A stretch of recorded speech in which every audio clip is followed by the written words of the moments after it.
এই সমাজে অনেক পাশবিক, হৃদয় বিদারক অনেক দৃশ্য দেখতে হয়, শুনতে হয়, হৃদয় ভেঙে টুকরা টুকরা হয়ে যায়।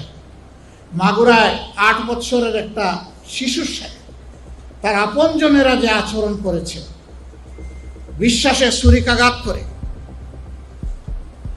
এটা গোটা মানবতার প্রতি তারা ছুরিকাঘাত করেছে।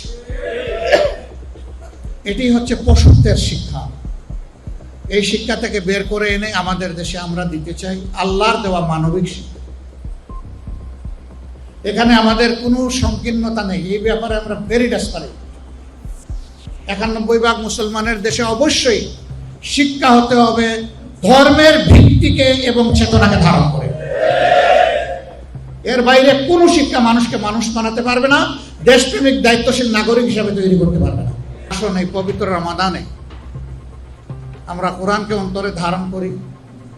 মহাসাগর কোরআনের ভিতরে এই সকল ছোট ছোট সাগর ঢুকে আছে। এটি হচ্ছে জ্ঞানের মহাসাগর।